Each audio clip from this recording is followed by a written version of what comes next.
All right, welcome in. McElroy and Cubelic in the morning. Indiana, your national champions. We will recap it, discuss it throughout the course of the show today. A lot of questions come with this. None about Indiana, how good they are, do they deserve it, anything along those lines, but just can this be replicated? Where will they fall historically? How will you remember this Indiana football team?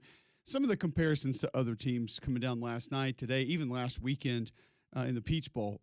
But I'm more concerned with just how you will remember this football team. Will it be remembered by you as one of the greatest ever? Will you remember this run as one of the greatest ever? Historically, there are pieces of it that deserve to be mentioned there. The problem is going to be they do not operate with as dominant a fashion in any portion of their football team as some others that we've seen that are celebrated in different ways, be it an individual, be it a side of the football, a position group. They don't have that to the extent that some other national champions have. Therefore, I do not believe that they'll be celebrated that way. I do believe that they deserve to be mentioned that way. 16-0. Two teams in the landscape of big-time college football have done that ever in the history of the game. Just go to the box score last night, and you'll get evidence of why this team, most likely, in my opinion, is not going to be mentioned with some of the other greats. They're outgained by Miami last night, 342 to 317. You also look at the rushing numbers. Just 131 rushing yards last night. Now, they outrushed Miami. That's a positive. That's a plus. 6 of 16 on third down. Time of possession, they were dominant. But I think part of that falls into the hands of the style game that Miami wanted to play. But the individual numbers, Kalen Black goes 17 carries, 79 yards. Roman Himby, 19 for 60. Fernando Mendoza, your Heisman Trophy Award winner, 16 of 27, 186 yards, no touchdowns, no interceptions. Now, does he make the statement play in this game last night with this run into the end zone? Absolutely. One where if Daniel Moore were creating paintings of this game, that would have been the one that we're going to have drawn up. But you didn't have anybody go for 200 yards receiving, 500 yards passing. No one from Indiana scored multiple touchdowns in this game. You had Riley Nowakowski, an unsung hero tight end, lined up at fullback, only his second carry of the season. Both have gone in for touchdowns to get one of the scores. Mendoza, a score. A block punt taken in for a score. But when you want to reference team and you want to reference why someone would be most difficult to be dealt with, Indiana should be on the top shelf of that. They are not going to be celebrated for their dominance. They are not going to be celebrated for their individual prowess or how one aspect of their team is untouchable compared to many others before them. But as a team, they should be celebrated as one of the greatest to do it because they do more things well, more consistently, probably than any team I think I've ever seen. And that was on full display last night. Certain aspects of their club not going the way that they wanted to. They had to switch gears, do different things, found ways against a really good Miami team who did have some guys operate in somewhat of a dominant fashion last night. So I wonder where you believe it's going to fall historically. How are you going to view it? How are you going to look at it? What are you going to think about it? Can it be replicated? Is Indiana gone? We heard references on the broadcast last night of the team's age. They're going to turn the page and they're not going to be able to do this again. I personally don't think that. 800-239-9569. You can tweet into the show at Mac and Cube. Where will this team be remembered in the landscape of college football? How will you remember them? What should they be compared to? How should they be discussed? McElroy joining us now on the radio broadcast from last night. Where should this team fall historically, Greg, with what they've accomplished? You know, it's funny. It's like I feel like teams are a little bit like a glass of wine. And a lot of your long-term perception as a player is what you become in the NFL. So I think that's why people will look back at the 2001 Miami, the 2002 Miami, and say, oh my goodness, look at that roster. That's why people look back at 2019 LSU and think to themselves like, oh my goodness, what? I can't, Jamar Chase and Justin Jefferson and Joe Burrow, it's like unbelievable. I don't know if if this will be a team that we will remember over the course of time that gets better with years. Because I don't know if they're going to end up having the all-pros. Maybe they do. Maybe they have guys that go out, and maybe Charlie Becker becomes a top-tier receiver in the NFL, or Fernando Mendoza becomes a perennial all-pro, an MVP candidate. Maybe they'll have that. It doesn't look that way, though, does it, Cole? So I hope that while, yes, right now we're operating as a prisoner of the moment, I hope that we remember the level of execution when it comes to this team, and they do not take a backseat to anyone I've ever seen my 12 years covering the sport. I mean, just level execution. It's one thing to have an all-star team that can just pummel you with sheer force of will and God-given ability. It's one thing to have that. And goodness gracious, Miami has that in spades, by the way, in a few places. Goodness gracious. They played awesome last night and had a lot of things going their way and made things very uncomfortable for Indiana. But this team is just poised and relentless and ruthlessly efficient when they absolutely have to be, man. So to watch it last night, I'm so impressed with them. I really am. And I don't think it will be replicated. I think this is a one of one. It doesn't mean they won't still be good. But to have a team that is that unique and that blue collar and that selfless and that willing to do all the little things right, I don't know if it can be done again. Not with the collection of players that they had on the field last night. So I know we'll talk about it throughout today's show, but man, I just thoroughly enjoyed covering the last 4 months. And part of me, while I'm disappointed for my friends at Miami, I also just am kind of happy for college football fans to see a team of guys that came together and work hard and are 3 stars, 2 stars, 0 stars, coming together, working hard, and find their way to the top. And man, does it absolutely destroy the recruiting services that tell you stars are the only way to win, because it didn't. That was all culture, effort, toughness, and punching above your weight class throughout the 16-game season. Take us back early before the game started. You were in the stadium. You, Sean McDonough, getting ready for the call there inside Hard Rock Stadium. What was the feel? What was the vibe?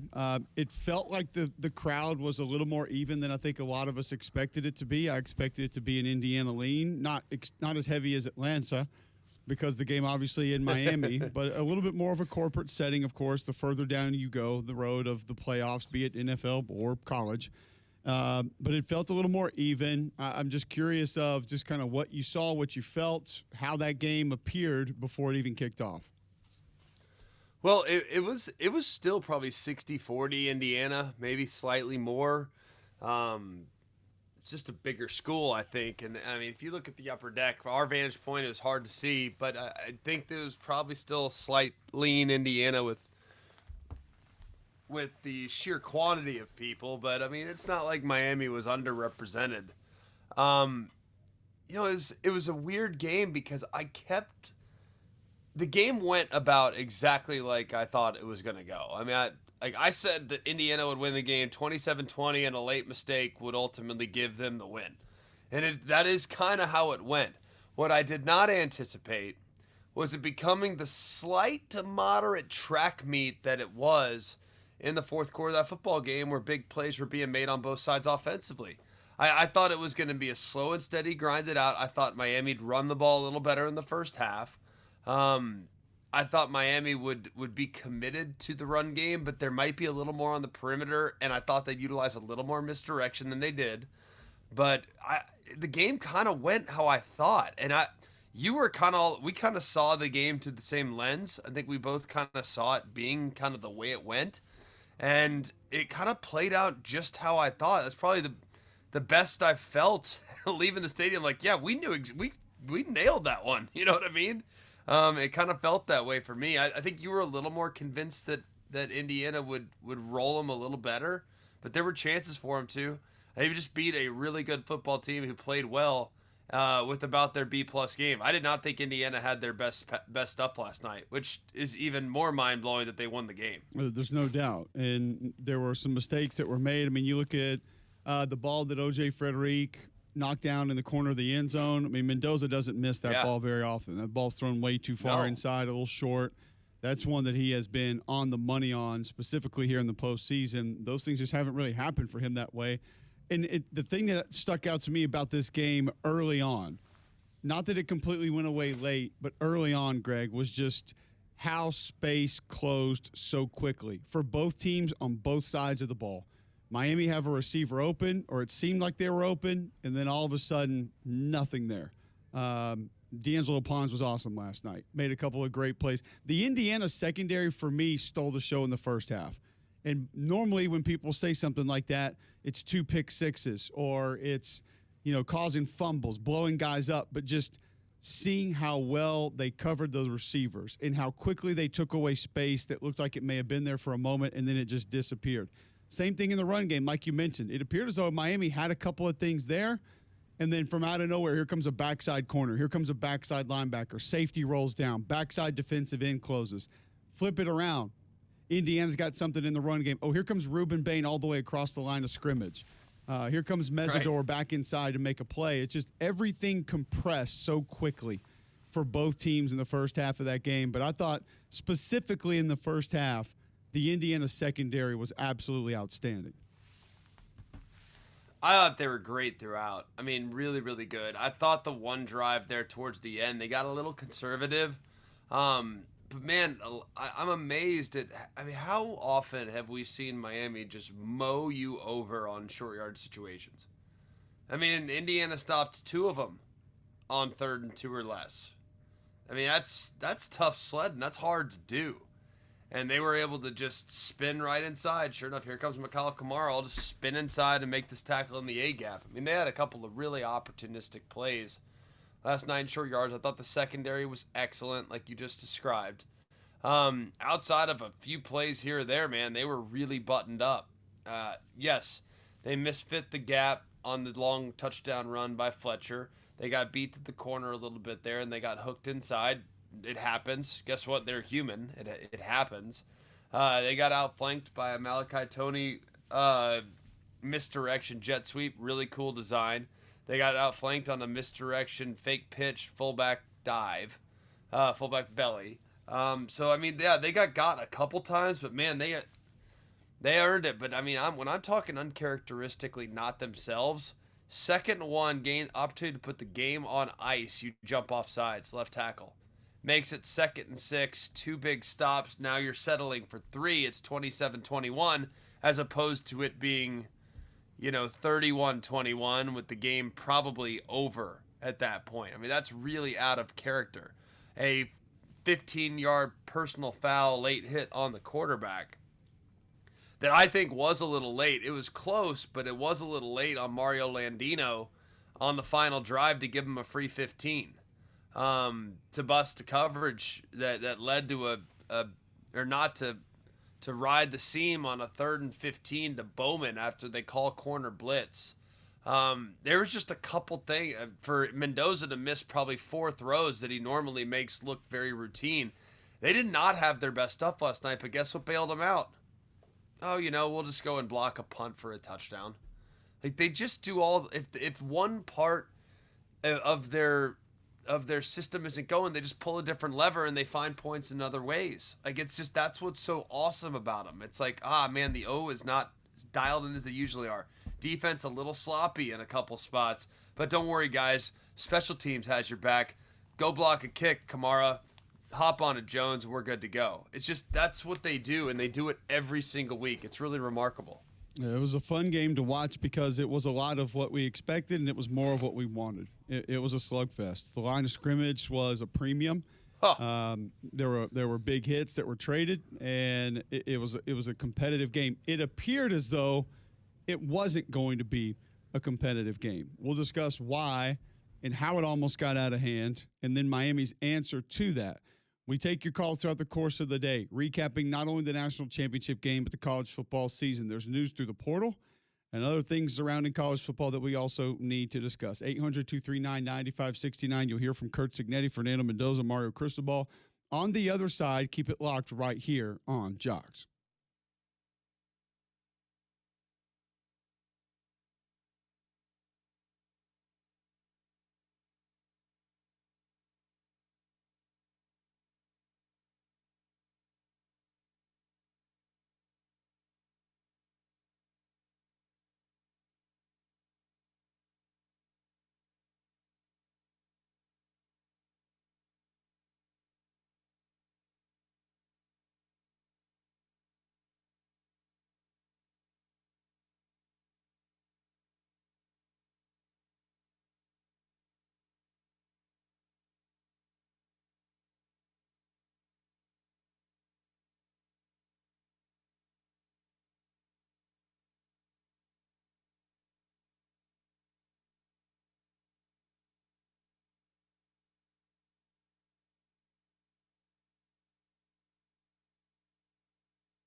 Some college football news surrounding the end of the season.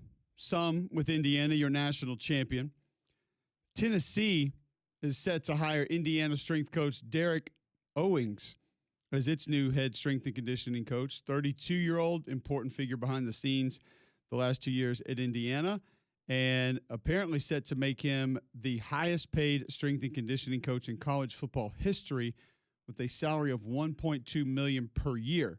That's per Matt Zenitz reporting that. So you got that going for you. Indiana strength coach going to be gone. Also, quarterback Alberto Mendoza set to enter the transfer portal for Indiana. Be your own people. Well, when you're bringing in Josh Hoover, who did not throw for 4,000 yards 2 years ago. Whoa. You don't like that too much, I guess, and you're going to go somewhere and 4K club. try to find. Did not make it. Television. Didn't make it. He has missed it by 31 yards. We're still hanging on that. Oh, no, it's something that we go back and forth on and we enjoy. It's so good. All right. Maybe one of the better bits ever. But it is surprising, right? But we talked to Signetti about this. He goes, look, going into the Peach Bowl week, he's like, it's been a weird week. Like, I'm not going to lie. Like, a lot of guys' feelings hurt that we went out and got guys in the portal, and we don't know how our team will respond. It clearly had no impact. But he did kind of reference that Alberto was one of those guys. So Fernando said his brother's really good. So maybe worth taking a peek at if you need a quarterback. Well, I think it'll be more than worth a look. I think people will be doing whatever they can to be able to reel him in. All right, so last night, Fernando Mendoza, 16 of 27, 186 yards, did have that go-ahead touchdown run, which was just an incredible moment. And the things that he is saying about that run, the things that we're hearing Kurt Signetti say about that run are absolutely remarkable. I saw Mendoza after the game last night, G-Mac saying this about that fourth down run that put his team ahead. That particular play didn't feel really good about kicking a field goal there. The play before, they were in the coverage for the quarterback draw, which we put in specifically in the medium package in the low red against that look. We had to block it a little different than we normally do, and that was about a 45-minute discussion in the staff room how we were going to call it and do it. Line did a great job executing, so the back, and Fernando trucked the linebacker, broke a few tackles, and I can't say enough about his effort on that play and our team finding a way to get it done. Just a remarkable play. Mendoza would go on to say a little bit later in the evening that he looked one side. If it was man coverage, he was supposed to run it. He looked to one side of the field, it was zone. He looked to the other side of the field, it was man. And he finally just said, screw it. I'll put my life on the line for this team. I'm going to do it myself. And he got it done. Just a remarkable play, G-Mac. Dude, who are you? You're giving credit to the quarterback. That was your golden opportunity to give some love to Pat Coogan. Like, he made the block. He made the key block, and Mendoza cut right off him, had a cross face with the defensive line. If he stays left, I don't even think it's a foregone conclusion he gets the first down. Instead, he cuts off Coogan, who did a great job finishing on the play, and then literally puts his life on the line on that play. You know how violent that game was from start to finish, and that was arguably the most violent moment of the game. Quarterback fully exposed, going to be the number one pick in the draft.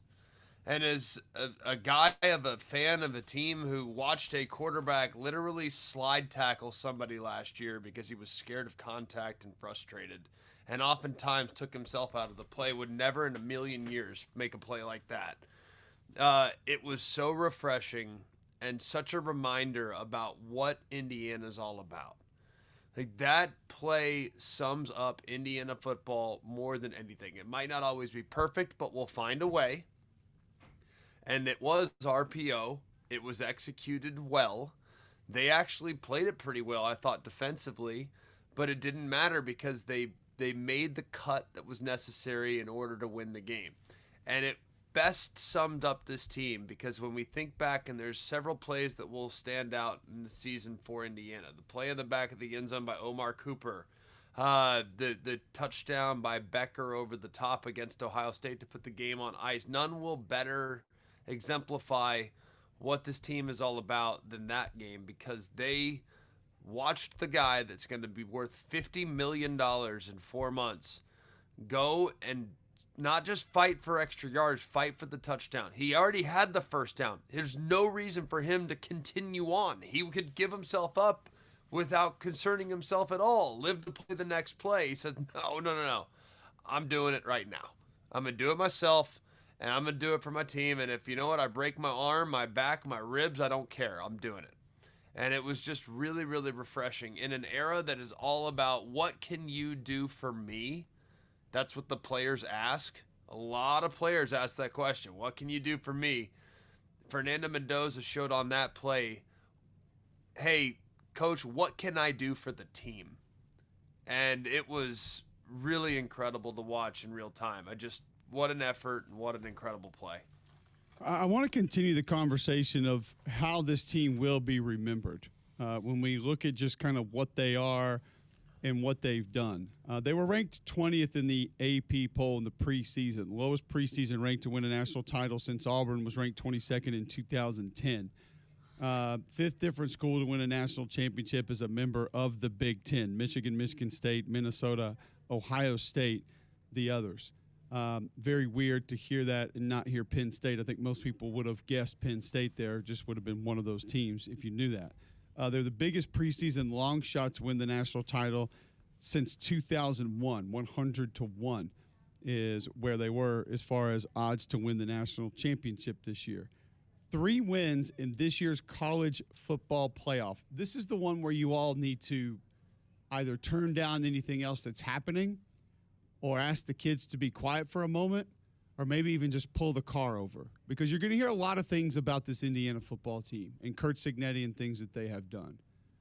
But when people ask you why it's so impressive, what's most impressive about it, what sort of wows you about this, this is the one that I would regurgitate for them over and over and over again. So I'll repeat, 3 wins in this year's college football playoff for Indiana, obviously winning a national championship in the national championship game. Entering this college football season, Indiana was 3-11 all time in postseason games. Huh. In the history of the program, they won 3 postseason games in 14 tries. They won 3 college football playoff games this year. If you want anything, any kind of perspective of where this program has been and what it just did, Greg, I don't know a better way to sum it up than that. I mean, it's insane. Absolutely insane. And how about a team that had, I believe, 1 win against a top 10 opponent away from home in their history prior to this season, or 1 win. Yeah, I think it was, I don't think they'd ever won a game against a top 5 opponent on the road. Ever. And I don't think they ever won a game against a top 5 opponent in a neutral site. They just did it 3 weeks in a row. Like, I mean, that is absurd.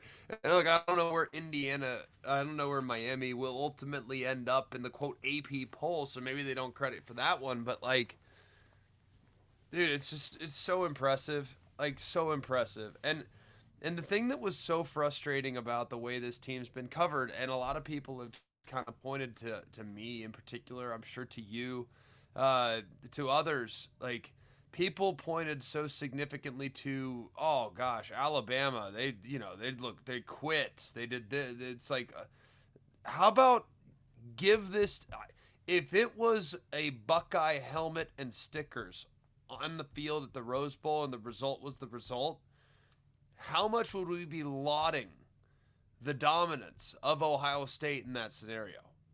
If it was Penn State or USC or Texas that went and absolutely made mincemeat of Oregon in the semifinal the way they did, what would the reaction be? Oh, Oregon, the Oregon coordinators are distracted, and they were without their running backs, and it's like, oh, Dante Moore isn't really that guy. And like, dude, Indiana is unbelievable. Like, they are so good.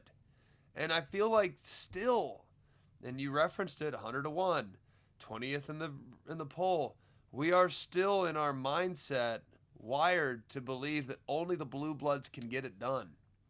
And Indiana proved to everybody that it doesn't matter about where you start in the world. You can finish at top if you work hard and do the little things right along the way. Get a couple bounces, and maybe when you don't have your best stuff, find a way to steal a game. And that's what they had to do last night. But it just, I'm telling you, I think people nationally are still struggling with Indiana. And a proper assessment of just how good that team is, Cole. It really is amazing to me. I mean, things that I shared about this team last night, I'm still getting responses. With 40 25-year-olds on their team, I guess it evens out. And that was in reference to this, to follow up your thoughts, Greg, earlier on recruiting and stars and things of that nature. Indiana now has 4 straight wins against teams with at least 40 4- or 5-star players on their roster. Correct. Indiana has done that. Yep. The worst team, quote, in the blue chip ratio. I can't believe we're still going to try to sell that to people. But, hey, people got to make a living, and I'm not mad at them for it because they do a really dang good job, and they generate interest in a time when we don't have a lot of interest in the sport in the off season. So I'm great with it. But the blue chip ratio, Miami was technically the worst team that they played on paper. In the postseason. Well, it's like you just referenced a moment ago, like where Miami going to finish in the AP top 5. Like, how can you have them too far below Indiana? They're number 2. I don't know how you couldn't have them there with what they've done in this should playoff. Be. They were 10 going in, so who knows? I'm sure the Buckeyes will be 2, and Oregon 3. I mean, it's like you who go beat an cares? SEC team on the road. You Yeah. beat like you said, everybody's darling, Ohio State. I mean, you beat an Ole Miss team that has the ultimate chip on their shoulder with the firepower offensively that they have. I mean, I don't understand. I don't know how they couldn't be. I don't know how they couldn't be. Number 2. They should be. But on paper, you tell me this. You watch Oregon, you watch Bama, you watch Miami. Who's the most talented of the 3? It's close. I may say just talent, probably Oregon. Yeah. I don't know, dude. Miami. But those other 2 teams don't play the way Miami does, and that's what we like about them. That's why we knew we were going to like this game last night because of how they played, because how Ruben Bain Chase plays down from behind, because of how those linebackers attack downhill, because of how that offensive line fires off the football and wants to try to move you against your will. But I go back. Which they struggled with last night, amazingly. Like that's what's amazing about it. Like Miami found other ways last night to kind of manufacture some stuff. They didn't have their best stuff on offensive line. They didn't. No. By their standards, that was a substandard performance. That's credit to Indiana. I mean, I've never seen the offensive line struggle to get movement. That group moves people against their will. And I did not think they moved them as well as I thought they might in that game last night. Were you surprised by that? A little bit, but I think also Indiana knew that was coming. I mean, they knew because there was some space created, and as I said earlier, it just closed extremely quickly. There were other people that had to kind of step up and make plays. There were other guys that had to fly down into the box or come across the line of scrimmage to help make those plays.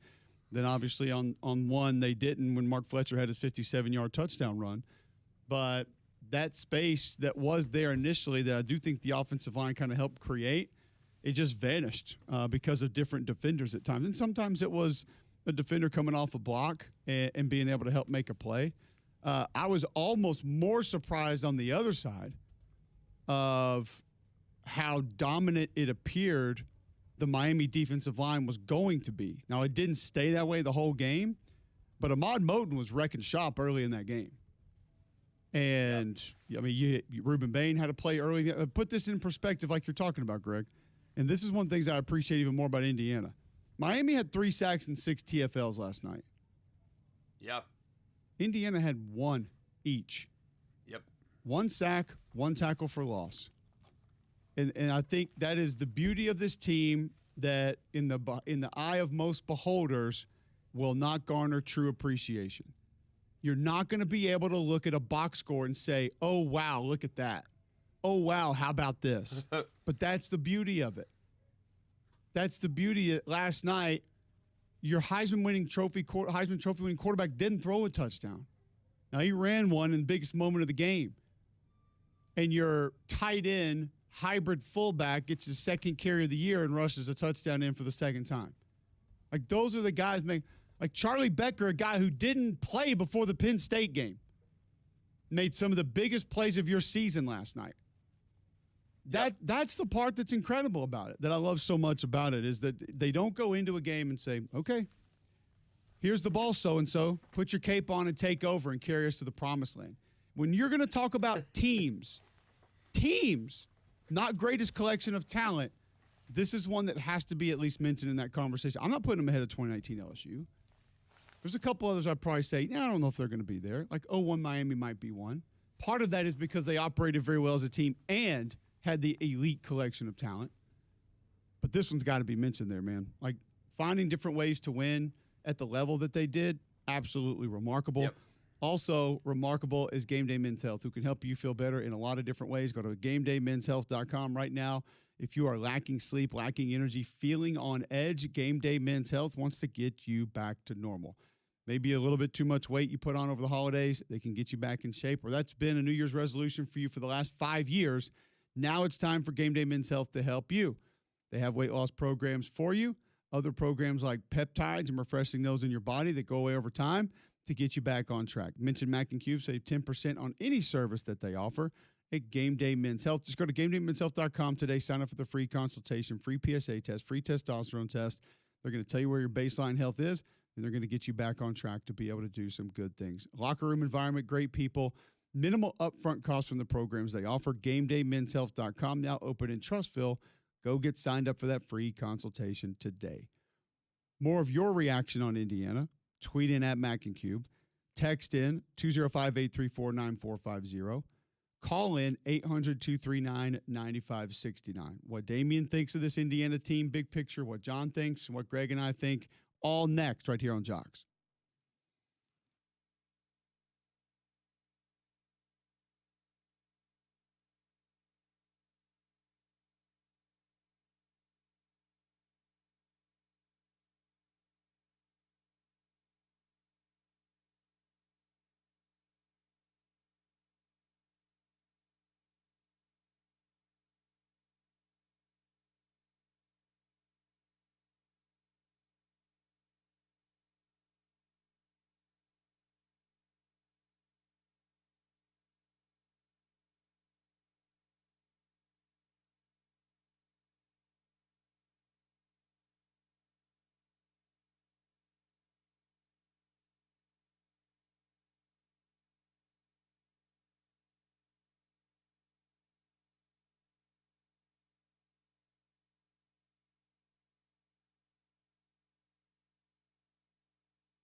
All right, welcome back in. McElroy and Cubelic in the morning, 7:39, Tuesday, January 20th. As we continue the conversation around Indiana winning a national championship last night, not only how we will remember them, but this season.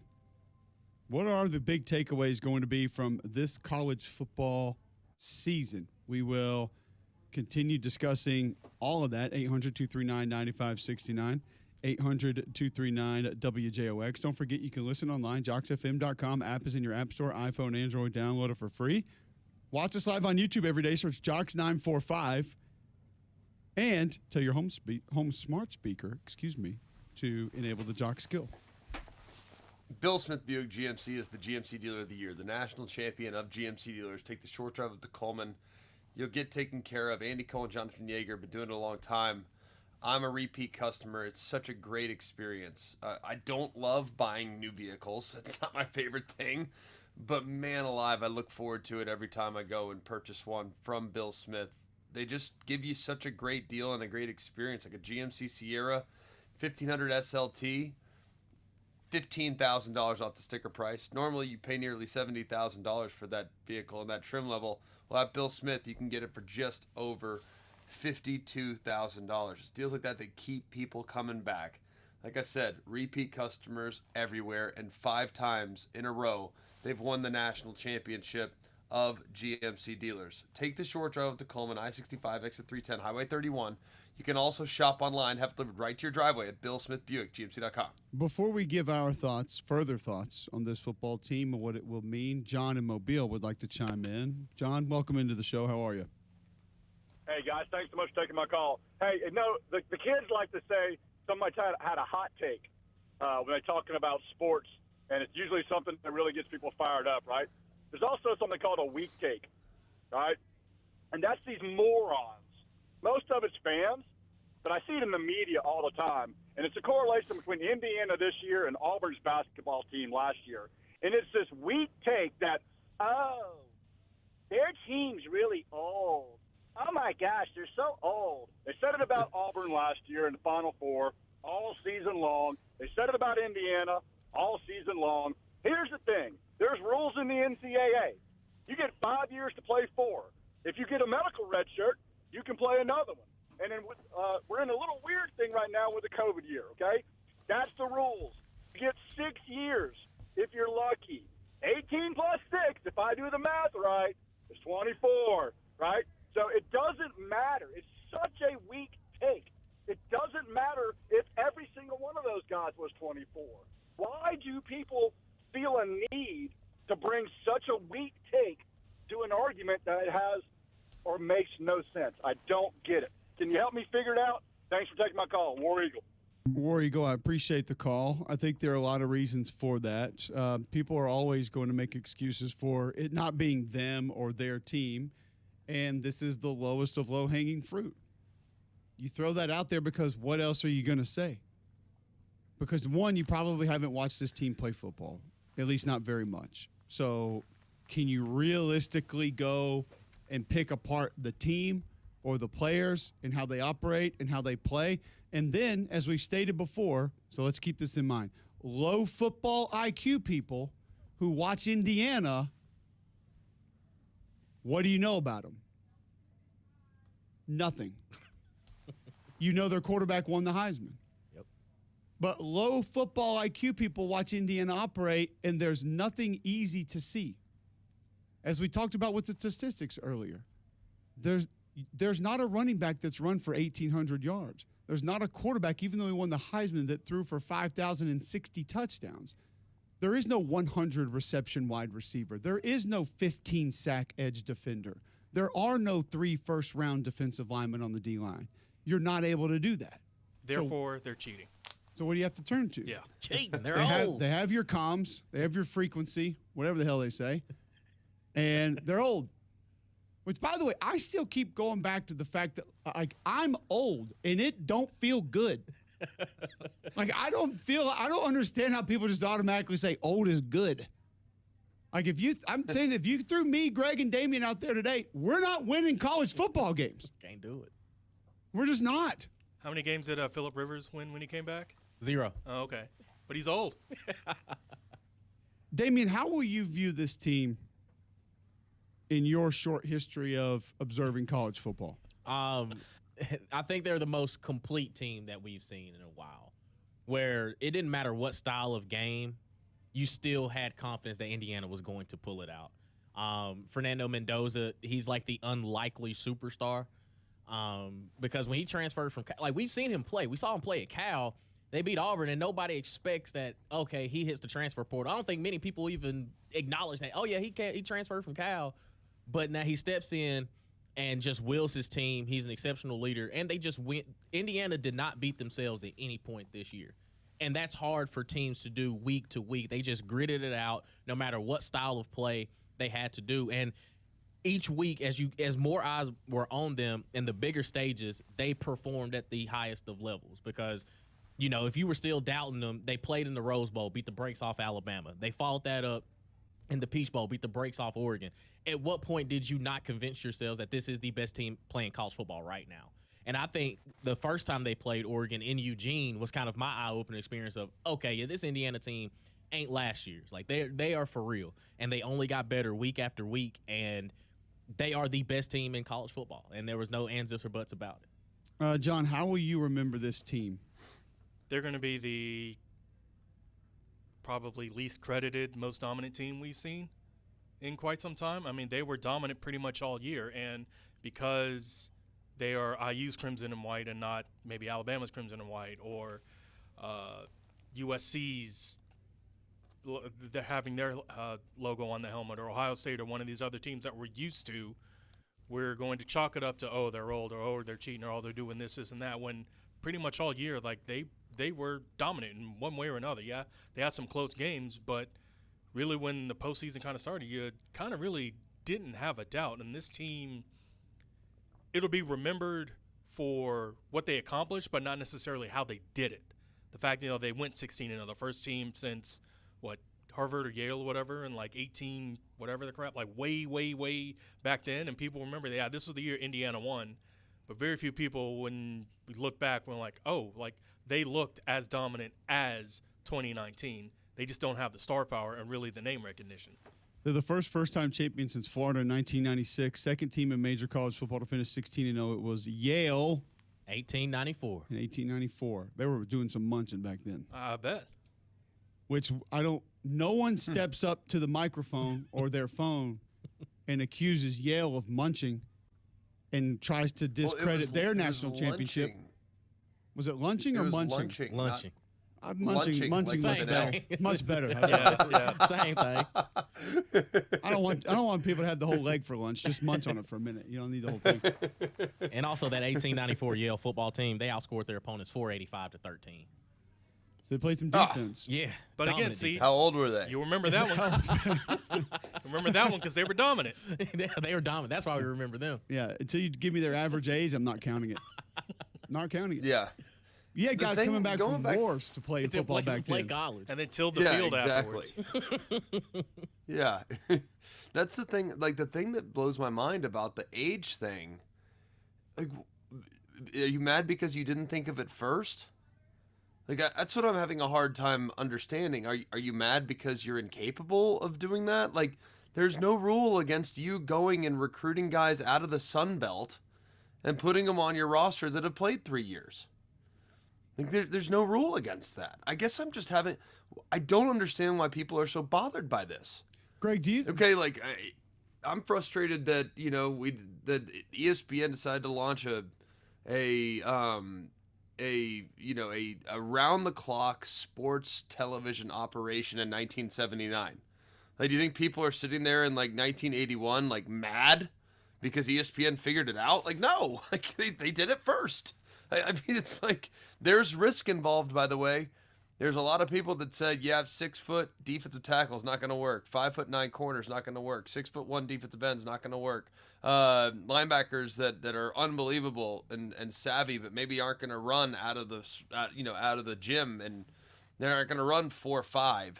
You know, a lot of, like, you could have done that. Auburn could have done that. Alabama could have done that. Every one of those guys that signed up to play at Indiana was available to Alabama and Auburn in the last 3 years, and they decided to go to Indiana. Like, it's not like they had exclusivity over the guys they went and got. Those guys took visits. They looked at other places, and they determined that, you know what, I think Indiana's the best place for me, and collectively they came together. I guess I'm just having a hard time understanding why people are so frustrated by this. Okay, there is some more news in regards to Indiana and college football that was released last night, or better yet, this morning. From a scheduling perspective, we'll tell you what that was when we come back on the other side. That's next right here on Jocks.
So a little bit of news was dropped by the Big Ten last night, who deserves a lot of credit. 3 straight national championships now. You might want to take a guess the last time that happened for the Big Ten. I know. The SEC did it 07 to 10 and 19 to 21. Those are only 2 conferences that have 3 consecutive national championships. Greg says he knows. You 2 want to take a guess at the last time that took place? Was it late teens, early 20s, Minnesota? Nah. That was one of the teams.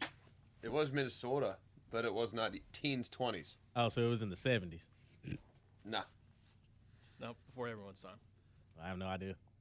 Gregory? That would be 1941, 1943. Minnesota, the first 2, followed by Ohio State, the third. Ooh. Which I'm glad you brought up Ohio State, because last night, interestingly enough, the Big Ten decides to release a little news nugget after the national championship game that Indiana will play Ohio State October 17th of this upcoming season. Woo.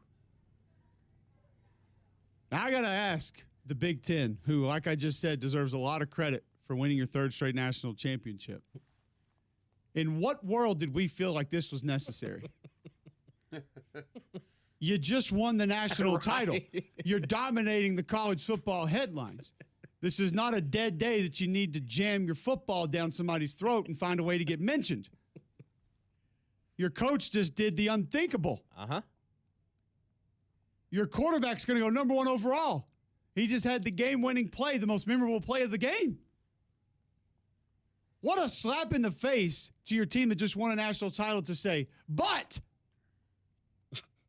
they play our real team October 17th, guys. Oh, yeah. Ooh. Congratulations. This is cool, but guess what's coming October 17th? They get to play Ohio State. If I'm Kurt Signetti, I'm printing that out and I'm putting it all over our. And I don't even believe in bulletin board material, but I just want to remind people every day they don't think you're good still. Facts. They still only care about them. Winter workouts just We have October literally 17th. are holding the golden muffler right now, and they're releasing when we play the team that they care about. Right now. We got confetti on our face, stuck to our eye black, and they're releasing when we play the real team. Are you kidding me?